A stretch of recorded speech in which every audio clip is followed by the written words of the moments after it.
Welcome to another Blackmer training video. Here we have our LB161 compressor, and I have a repair kit that I'll be using to replace all of the components in this compressor with the items in the repair kit. We're first going to start with taking off the top components and working our way down. Hope you enjoy it.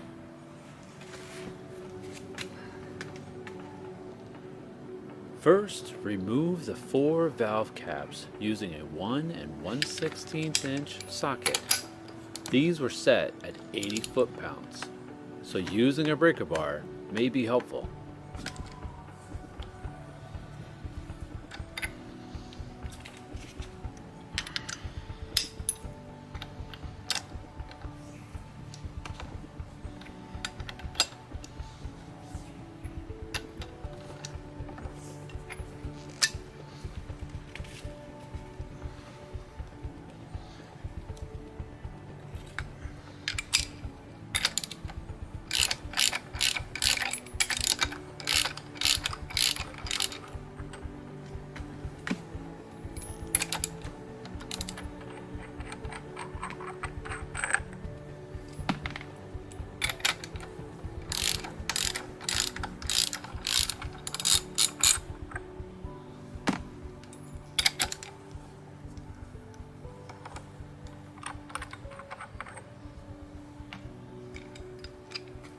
Next, remove the valve hold-down screws. They were installed at 120 foot-pounds. Caution should be taken not to round off the notches in the hold-down screws. I recommend using the Blackmer special valve tool and applying adequate downward force so that the tool does not slip out of the notches in the valve hold-down screw.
Make note of where the suction valves and discharge valves are found in the head so that you return them to the correct location during assembly.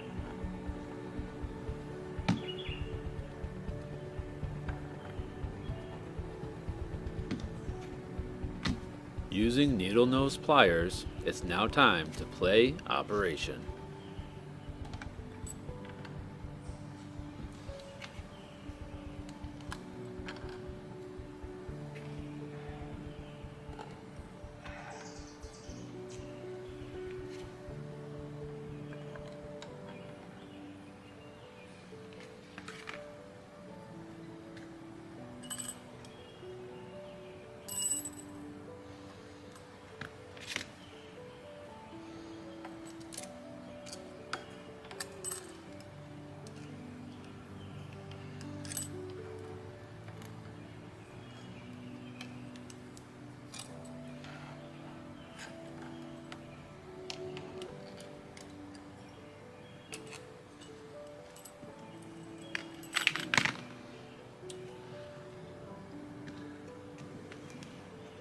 Now you can remove the head cap screws using a 9/16 inch wrench.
With the cap screws removed, you can now take the head off of the compressor assembly.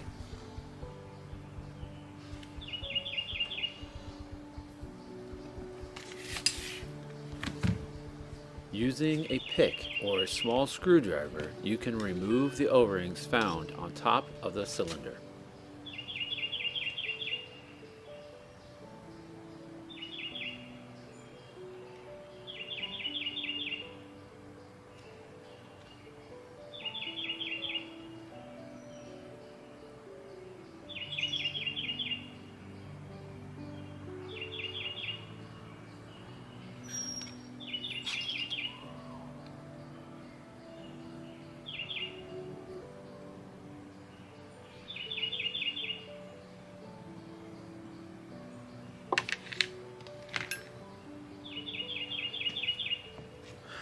I recommend that you use the Blackmer Special Piston Nut tool to remove the piston nut.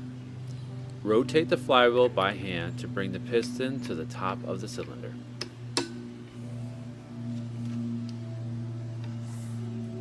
Remove the piston nut by turning the nut counterclockwise. It's okay if the piston turns with the nut for the disassembly.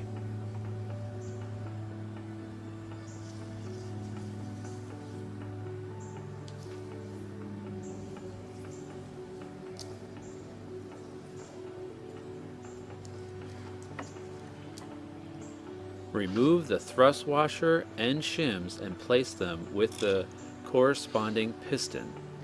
Setting the piston clearance during the assembly will be much simpler if you keep the shims and pistons together.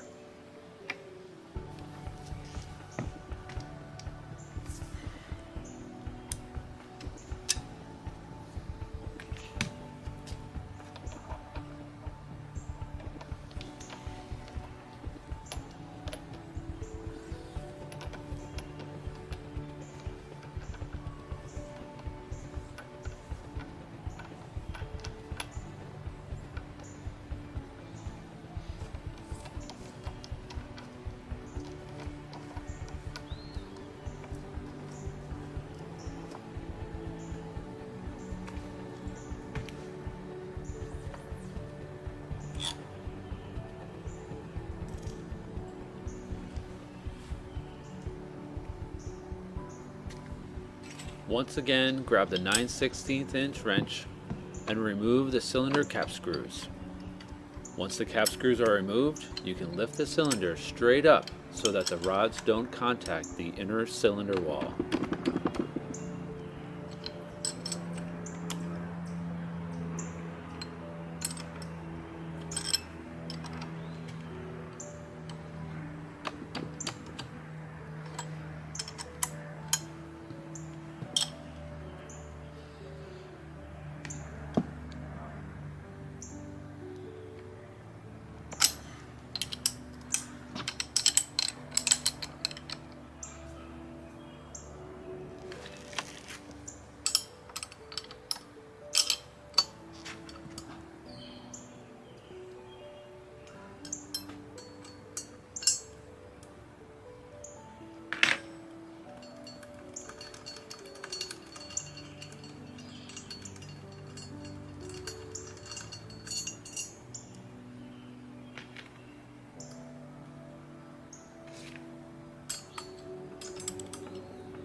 I recommend that you use the Blackmer Special Packing Box tool to remove the packing box hold down rings.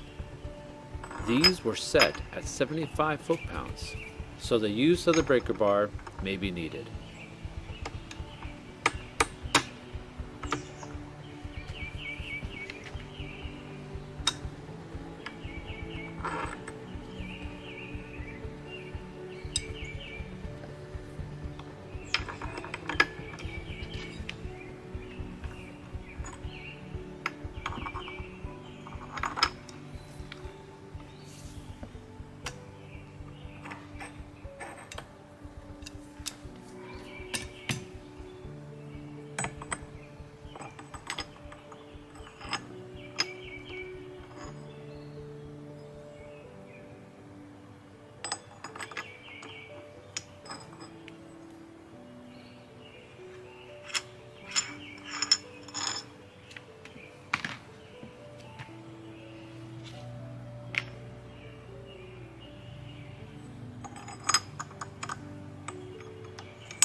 Just like the cylinder removal, when removing the packing box, try to pull them straight up over the threads of the rod.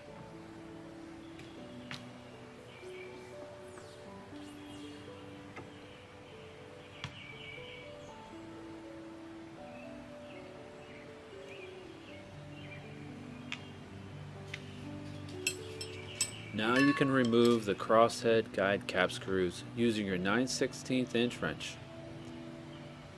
Once the cap screws are removed, you can lift the crosshead guide and gasket off of the compressor assembly.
Remove the inspection plate from the crankcase using a 1/2 inch wrench.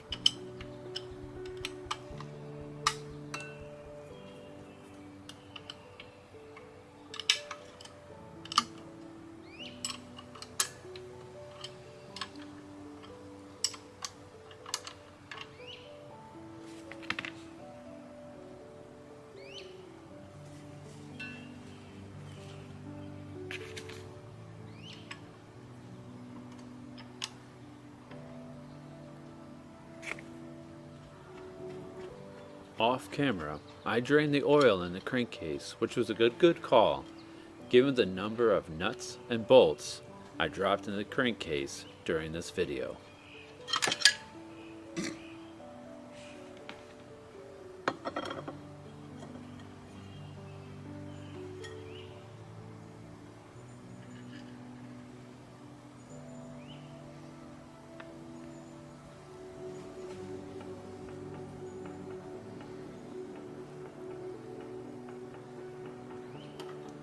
Please note that the piston rod is permanently attached to the crosshead to form a single assembly.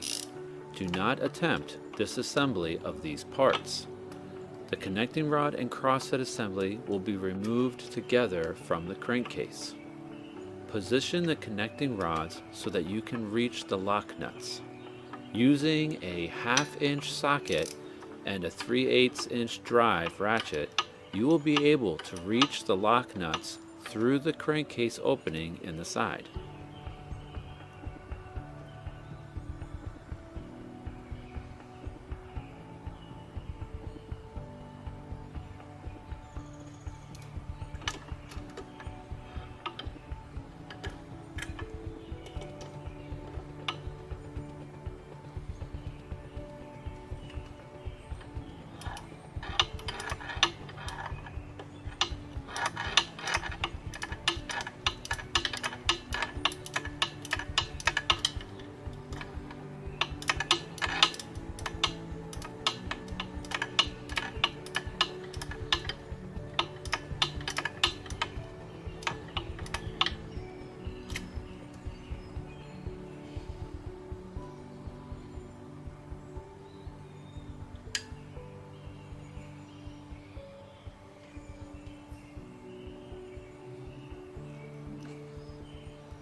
You can rotate the flywheel to change the angle and location of the connecting rod.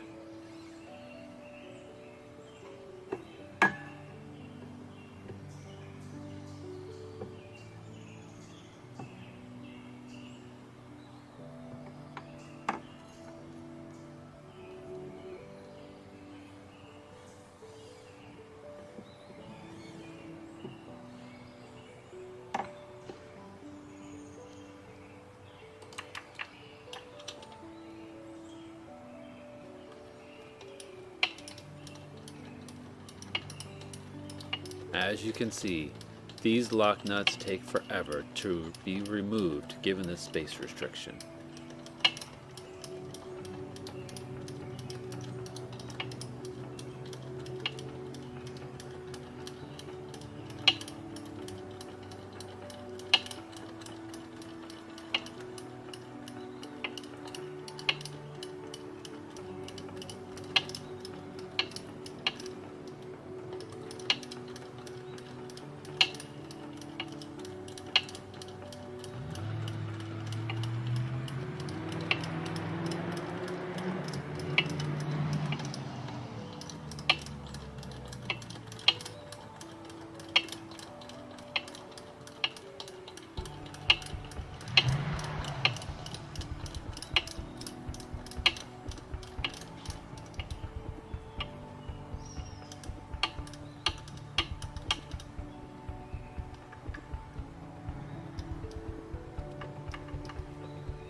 Once the lock nuts are removed from the connecting rod bolts, you can separate the lower half of the connecting rod.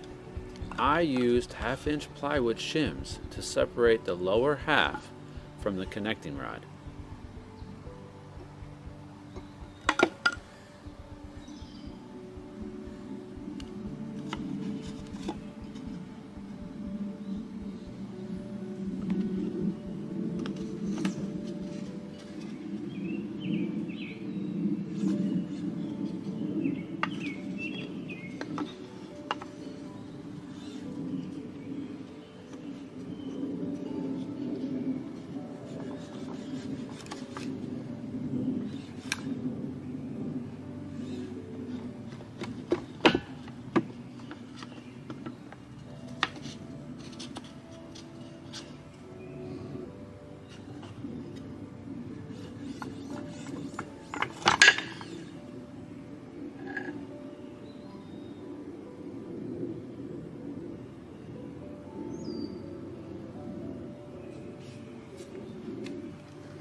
On to the second connecting rod crosshead assembly. This one goes faster, given the better access to the lock nuts.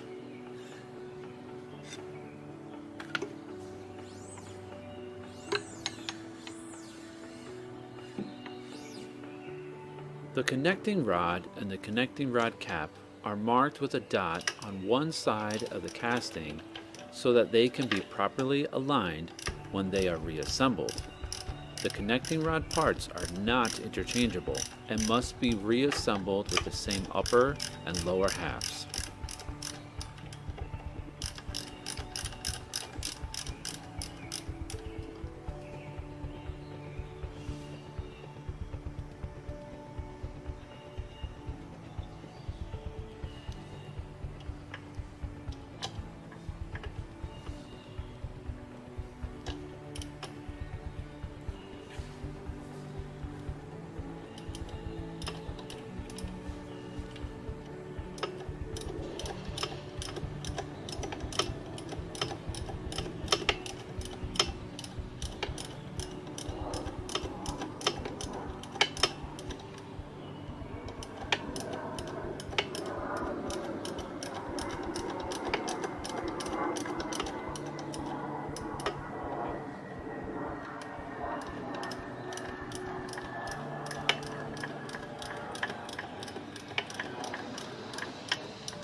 As you can see, the plywood shim really makes it easy to remove the connecting rod cap.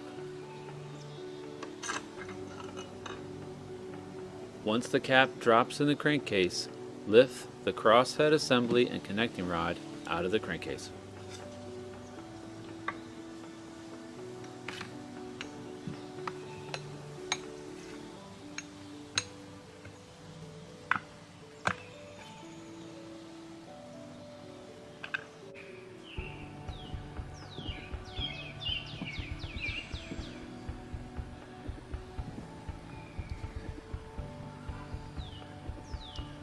The first step, while you have the connecting rod off of both sides, is to mark them so you don't interchange the components. You want this to be a matching set.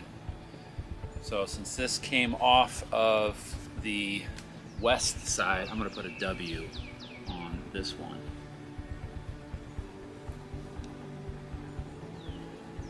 And then I'll put an east or E on this side.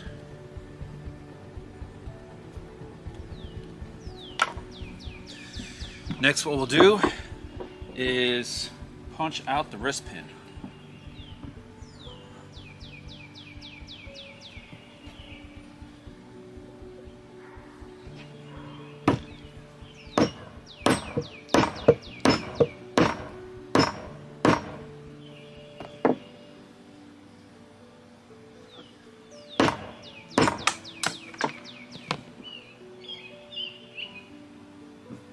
So there's the plug. I'll find it later.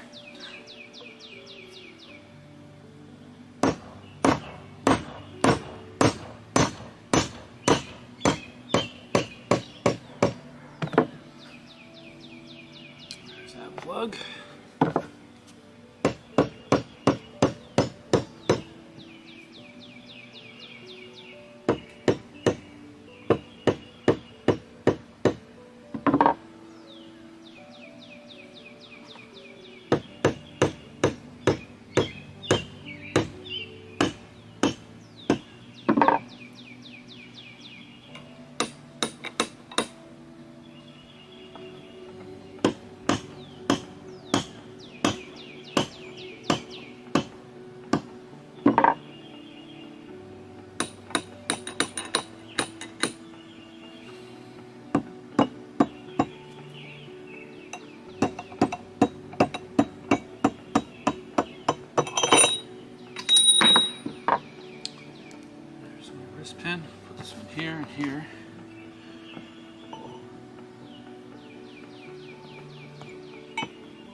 As you can see, the hole in the bench makes for a perfect design for carefully driving the wrist pin and wrist pin plugs out of the crosshead and connecting rod.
Now it's time for the final step of the disassembly. We are using an Arbor Press to push out the wrist pin bushing.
This concludes the disassembly of the compressor. Here is a comprehensive list of all of the tools used to disassemble this LB161 compressor. Thank you for watching and have a great day.